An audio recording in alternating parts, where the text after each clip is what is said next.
नमस्कार साथियों। सरकार की तरफ से स्व जनगणना के लिए ऑनलाइन फॉर्म भरना शुरू हो चुका है और अगर आपने भी अभी तक ये फॉर्म नहीं भरा है तो इस वीडियो को आखिर तक जरूर देखिए, क्योंकि ये फॉर्म आपकी और आपके परिवार की जानकारी को सरकारी रिकॉर्ड में अपडेट करने के लिए बेहद ज़रूरी बताया जा रहा है। कई लोगों के मन में सवाल भी है कि अगर फॉर्म नहीं भरा तो क्या कोई दिक्कत हो सकती है, क्या भविष्य में सरकारी योजनाओं या फिर रिकॉर्ड अपडेट में आपको परेशानी आ सकती है। तो आज की इस वीडियो में हम सारा कुछ बताने वाले हैं। साथ ही आपको ये फॉर्म कंप्लीट लाइव भर करके दिखाएंगे, कौन कौन से डॉक्यूमेंट लगने वाले हैं, कौन सी जानकारी आपको भरनी होगी और फॉर्म को कौन समय पर आपको गलती बिल्कुल नहीं करनी है। सब कुछ स्टेप बाय स्टेप आसान भाषा में समझेंगे। तो चलिए, सबसे पहले आपको आ जाना है censusindia.gov.in की इस ऑफिशियल वेबसाइट पर। यहाँ पर आने के बाद कुछ इस प्रकार का आप इंटरफेस देख पाएंगे, जहाँ पर आपको स्क्रॉल डाउन करके थोड़ा सा नीचे बढ़ना है और यहाँ पर आपको मिल जाएगा स्वगणना का कॉलम। इस पर आपको क्लिक करना है। साथ ही ओके बटन पर क्लिक करने के बाद आप यहाँ पर देख पाएंगे हमारी ऑफिशियल वेबसाइट जो कि है। यहाँ पर प्रोसेसिंग लेगी कुछ सेकेंड का और अब आप पहुँच जाएंगे सीधा लॉगिन पेज पर, जहाँ पर आप देख पाएंगे कि ये जो पोर्टल है 6 बजे से और रात्रि 12 बजे तक ही वर्क करेगा। यहाँ पर आप क्लिक करेंगे तो सारे राज्य की जो लिस्ट है आपको देखने को मिल जाएगी कि इनकी लास्ट डेट कब से कब तक है। आप अपने राज्यवार जो है यहाँ से डेट को सिलेक्ट करने के बाद और फॉर्म को आगे कंप्लीट कर सकते हैं। तो ठीक है, कुछ इस प्रकार से आप यहाँ पर अपने राज्यवार जो है डेट को देख सकते हैं। हम उत्तर प्रदेश का करने वाले हैं जो कि 7 मई से 21 मई तक का है। नीचे आपको इंग्लिश में भी देखने को मिल जाएगा। साथ ही 100 गणना प्रश्न है, इनको आप देख सकते हैं। अब आपको सीधा सिंपल यहाँ पर स्टेट को सिलेक्ट करना है और साथ ही दिया गया कैप्चा, इस बॉक्स में कैप्चा को एंटर करने के बाद और जैसा कैप्चा दिया है सेम टू सेम आपको वैसा ही फिल करना है और कैप्चा फिल करने के बाद वेरीफाई एंड प्रोसीड बटन पर क्लिक करना है। क्लिक करते ही आपके सामने कुछ इस प्रकार का एक पॉपअप आएगा, जिसमें बताया जा रहा है कि ये प्रक्रिया पूरा करने में आपको 15 से 20 मिनट लगने वाले हैं। तो सीधा आपको ओके बटन पर क्लिक कर देना है। ओके पर क्लिक करते ही आप पहुंच जाएंगे, आप जो है इसमें लॉगिन हो जाएंगे और लॉगिन होने के बाद सबसे पहले आपको यहाँ पर देना होगा अपने घर के जो मुखिया होंगे उनका नाम एंटर करना है। साथ ही उसके बाद आपको अपना एक मोबाइल नंबर यहाँ पर एंटर कर देना है। मोबाइल नंबर एंटर करने के बाद अपनी ईमेल ऑप्शनल है, अगर आप चाहें तो डाल सकते हैं, मैं फिर भी यहाँ पर फिल कर देता हूँ। Simply verify and proceed button पर क्लिक करेंगे और क्लिक करते ही आपके द्वारा दिए गए मोबाइल नंबर पर एक OTP भेजा जाएगा। OTP send to your mobile number, यहाँ पर ओके करेंगे और यहाँ पर आपको अब अपनी लैंग्वेज को सिलेक्ट कर लेना है। तो मैं यहाँ पर हिंदी में भरने वाला हूँ। साथ ही दिया गया जो OTP आपके मोबाइल नंबर पर भेजा गया है उस OTP को यहाँ OTP बॉक्स में एंटर करेंगे। तो देख सकते हैं हमारे मोबाइल पर OTP आ चुका है, हम इसको फिल कर लेते हैं। OTP फिल करने के बाद आपको सिंपली वेरीफाई OTP बटन पर क्लिक करना है। OTP को वेरीफाई करते ही आप पहुंच जाएंगे, इसमें लॉगिन हो जाएंगे और कुछ इस प्रकार का इंटरफेस आप देख पाएंगे यहाँ पर सेंसस ऑफ इंडिया 2027 के लिए। तो अब कुछ सेकंड का प्रोसेसिंग लेगा और यहाँ पर आप देख सकते हैं पॉपअप दिया है, इसमें आपको सिर्फ ओके करना है। लोकेशन के बारे में बताया है, निर्देश है कुछ, इसको आप पढ़ लीजिएगा और ओके बटन पर क्लिक करते ही आप अपने फॉर्म में लॉगिन हो जाएंगे। यहाँ पर हम उत्तर प्रदेश का कर रहे हैं। उसके बाद आपको अपना डिस्ट्रिक्ट यहाँ पर सेलेक्ट कर लेना है और डिस्ट्रिक्ट सेलेक्ट करने के बाद आपको सीधा पिन कोड एंटर कर देना है। आप जिस भी पते पर रहते हैं, जहां आपका मकान है, वो वाला पिन यहाँ पर आप एंटर कर देंगे जिस मकान की जनगणना के लिए भागीदार हो रहे हैं। उसके बाद यहाँ पर आपको वही एड्रेस डालना है जिस मकान की आप स्व जनगणना में शामिल कराना चाहते हैं, वो वाला आपको लोकेशन डालना है। ऐसा नहीं है कि आप कहीं दूसरे राज्य में रहते हैं या कहीं कार्य करते हैं और वो वाला एड्रेस डाल दें, तो नहीं।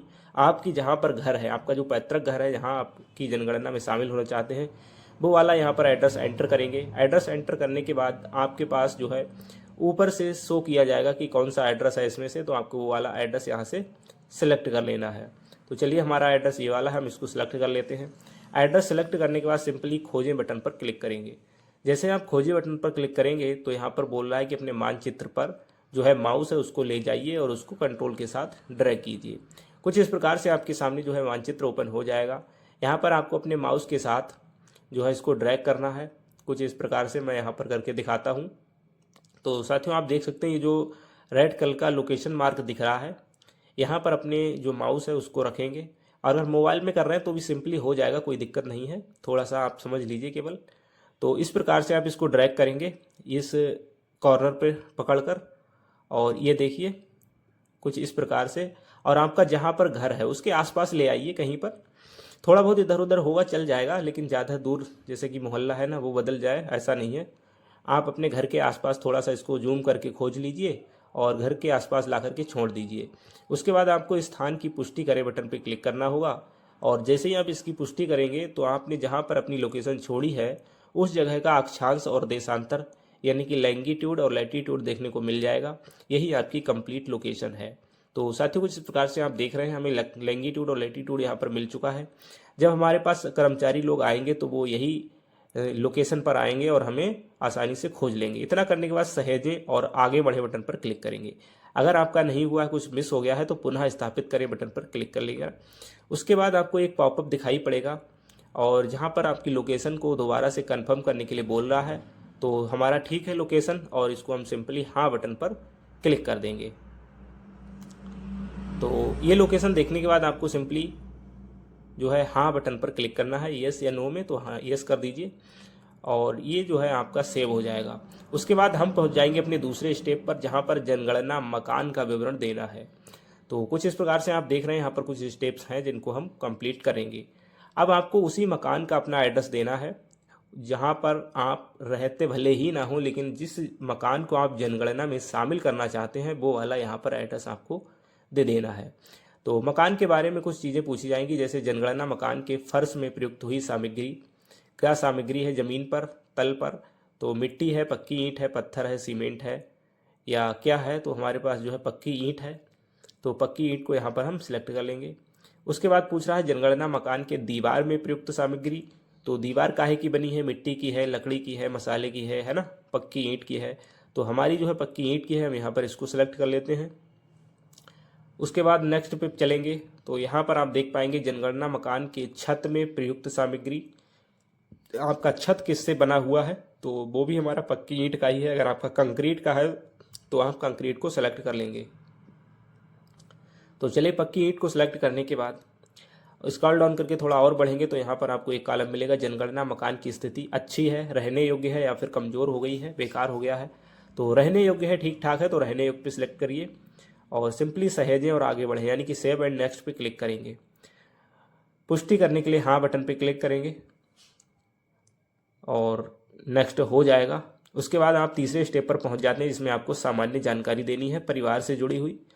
पूछ रहा है कि इस परिवार में सामान्यतः रहने वाले व्यक्ति कितने हैं, कुल व्यक्तियों की संख्या बतानी है। तो अगर 6 लोग रहते हैं, 10 लोग रहते हैं, उसकी संख्या यहाँ पर एंटर कर देनी है। अब परिवार के मुखिया का नाम ऑटोमेटिक आ ही जाएगा, जो हम फिल कर चुके हैं। परिवार के मुखिया का नाम चुनी हुई भाषा के अंतर्गत आपको यहाँ पर एंटर करना है, अपनी जो है देवनागरी लिपि में, हिंदी भाषा में हम यहाँ पर सेलेक्ट कर लेंगे। जो नाम दिया है उसी को आपको हिंदी में यहाँ पर एंटर कर लेना है। इसको लिखने के लिए आप हिंदी इनपुट टूल भी डाउनलोड कर सकते हैं और यहाँ पर एक कीबोर्ड दिया गया है, इसके माध्यम से भी आप यहाँ पर टाइप कर सकते हैं अगर आपको हिंदी टाइपिंग आती है। तो चलिए मेरा गूगल इनपुट टूल के माध्यम से मैंने यहाँ पर हिंदी में नाम को एंटर कर लिया है। उसके बाद परिवार के मुखिया का लिंग पूछ रहा है, तो वो आपको सिलेक्ट कर लेना है। स्त्री पुरुष जो भी रहेंगे, माता को भी हम मुखिया बना सकते हैं। उसके बाद ये कॉलम आपको ध्यान से देखना है, अनुसूचित जाति अनुसूचित जनजाति की सूचना देखने के लिए यहाँ पर क्लिक करना है आपको।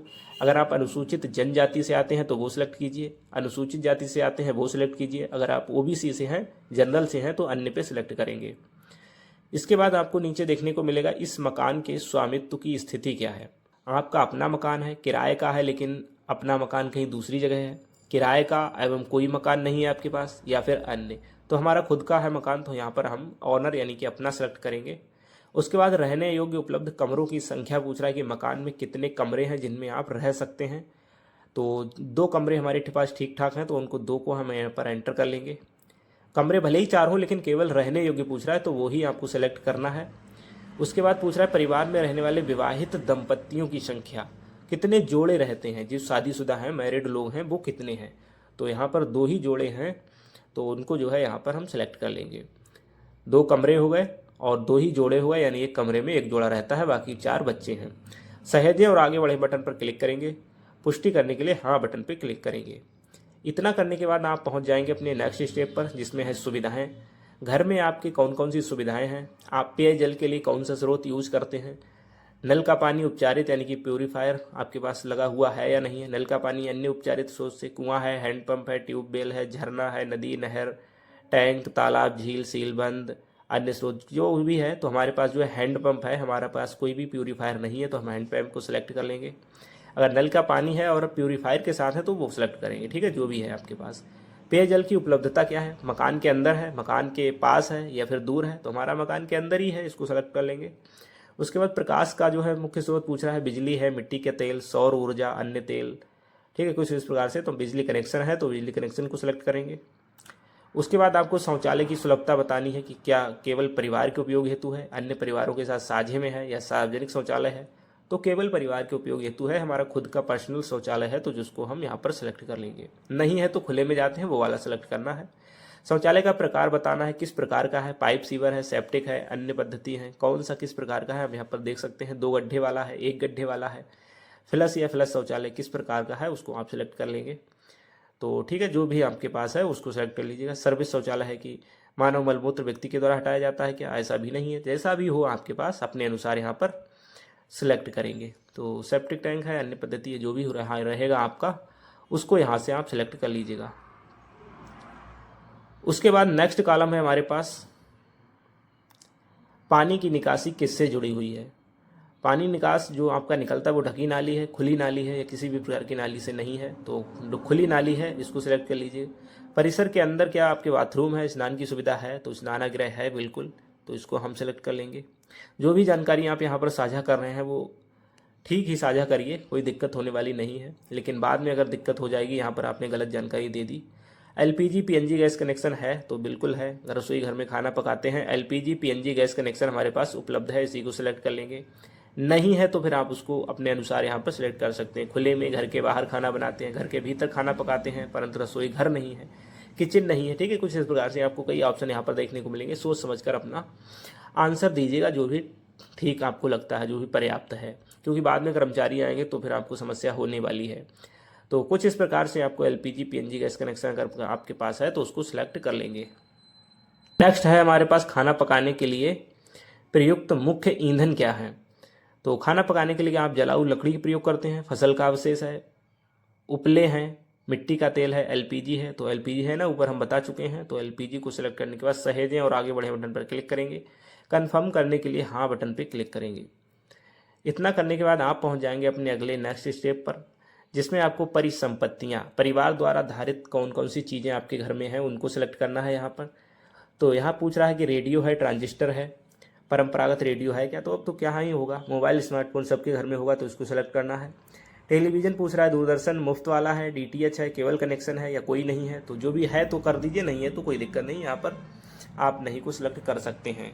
उसके बाद पूछ रहा है इंटरनेट की सुविधा है क्या आपके पास, तो नहीं, हमारे पास तो नहीं है। उसके बाद लैपटॉप कंप्यूटर पूछ रहा है, तो इसको भी हाँ या नहीं में जवाब दे सकते हैं। टेलीफोन और मोबाइल फ़ोन स्मार्टफोन के बारे में पूछ रहा है, केवल लैंडलाइन है, केवल मोबाइल स्मार्टफोन वाला है, अन्य साधारण मोबाइल है, या दोनों रखते हैं आप, या फिर कोई नहीं रखते हैं। तो स्मार्टफोन यहाँ पर आप सिलेक्ट कर सकते हैं, क्योंकि ऊपर आप बता चुके हैं। साइकिल और स्कूटर या मोटरसाइकिल या मोपेड, इनमें से कुछ है। तो साइकिल है तो साइकिल, स्कूटर है, मोटरसाइकिल या मोपेड है तो उसको सिलेक्ट कीजिए, दोनों है तो दोनों सिलेक्ट कर लीजिए, ठीक है। तो मोटरसाइकिल को आप यहाँ पर सिलेक्ट कर सकते हैं, या नहीं है तो वैसा, ठीक है। उसके बाद नेक्स्ट कॉलम आपको मिल जाएगा यहाँ पर, कार जीप वैन का है या नहीं है, तो नहीं कर दीजिए, है तो है कर दीजिए। परिवार द्वारा उपयोग किए जाने वाले मुख्य अनाज कौन से हैं, चावल अधिकतर आप खाते हैं, गेहूं खाते हैं, ज्वार बाजरा मक्का जो भी है ना। उसके बाद मोबाइल नंबर आपको मिल जाएगा जो आपने अभी फिल किया था। सहेजें और आगे बढ़े बटन पर क्लिक करेंगे और हाँ बटन पर क्लिक कर देंगे। तो अभी आप पहुंच जाएंगे अपने फॉर्म को पूर्वावलोकन करने के लिए। परिवार पंजीकरण विवरण यहाँ पर आप देख सकते हैं एक बार कि आपने जो जो भरा है वो क्या ठीक है। स्थान का विवरण देखने को मिलेगा, उसके बाद जनगणना का विवरण देखने को मिलेगा। अगर आपको लगता है कि इसमें हमने कुछ मिस कर दिया है तो इसको आप कंफर्म करने के लिए पीछे जाएं बटन पर क्लिक करेंगे और आप दोबारा से इसका संशोधन कर सकते हैं। एक बार पूर्वावलोकन होने के बाद आपको सिर्फ सबमिट करना है, और सबमिट होने के बाद आप इसमें कोई करेक्शन नहीं कर पाएंगे। तो पूर्वावलोकन करने के लिए आप जो है इसको बड़े ही ध्यानपूर्वक एक बार देख लेना, चेक कर लेना। तो हम यहाँ पर चेक कर लेते हैं पूरी डिटेल को, और डिटेल पूरी चेक करने के बाद आपके पास नीचे ऑप्शन मिल जाएगा। तो कुछ इस प्रकार से आपको जो है स्क्रॉल डाउन करते हुए पूरा फॉर्म अपना चेक करना है। चेक करने के बाद आपको दिया गया है ऑप्शन संशोधन के लिए वापस जाएं। अगर कुछ संशोधन करना है तो वापस जा सकते हैं। ड्राफ्ट के रूप में आप अभी सेव भी कर सकते हैं और फाइनल सबमिट भी आप कर सकते हैं। तो फाइनल सबमिट करने के लिए अब यहाँ पर आप देख सकते हैं हमारे पास सत्र समाप्त होने वाला है, केवल 1 मिनट का समय है। यहाँ पे बोल रहा है लॉग आउट कर सकते हो, लॉग इन रहें, तो हमें अभी लॉग इन रहना है और हम फाइनल सबमिशन पर हैं। हमें अभी यहाँ पर फाइनल सबमिट कर देना है फटाफट से, क्योंकि यहाँ पर आपको समय दिया जाता है। अगर आपका समय सीमा खत्म हो गई तो आपको दोबारा से लॉगिन होना पड़ेगा। तो हमारे पास अभी भी 36-35 सेकंड है, इसको हम पुष्टि सबमिट करते हैं और सबमिट करते हुए आपको हाँ और लॉगिन बटन पर क्लिक करते रहना है, जिससे कि आपका फॉर्म फाइनल सबमिट हो जाए। तो यहाँ पर हमने एक सबमिट पर कर दिया है क्लिक और अभी देखिए यहाँ पर हमें एक नंबर मिल चुका है। स्व जनगणना संख्या SIID हमें यहाँ पर प्राप्त हो चुकी है। इस आईडी को आपको नोट कर लेना है, बाकी आपके मोबाइल नंबर पर भी इसको सेंड कर दिया जाएगा, तो ऐसी दिक्कत वाली बात नहीं रहेगी। तो साथियों देखा आपने, कुछ इस प्रकार से आप फॉर्म को अपने कंप्लीट कर सकते हैं। अगर आप भी स्व जनगणना फॉर्म को भरना चाहते हैं, अपना रिकॉर्ड सरकारी दस्तावेजों में देना चाहते हैं, अपनी गणना को बताना चाहते हैं, तो कुछ इस प्रकार से आप भी इस फॉर्म को कंप्लीट कर सकते हैं। तो साथियों वीडियो अच्छा लगा, वीडियो को लाइक करके चैनल को सब्सक्राइब कर लीजिएगा। अगर कोई डाउट है तो नीचे कमेंट करना ना भूलें, हम आपके प्रत्येक डाउट का जवाब बहुत ही जल्द देने की कोशिश करते हैं। तो चलिए मिलते हैं ऐसे किसी नेक्स्ट वीडियो में, तब तक के लिए आपका बहुत बहुत धन्यवाद।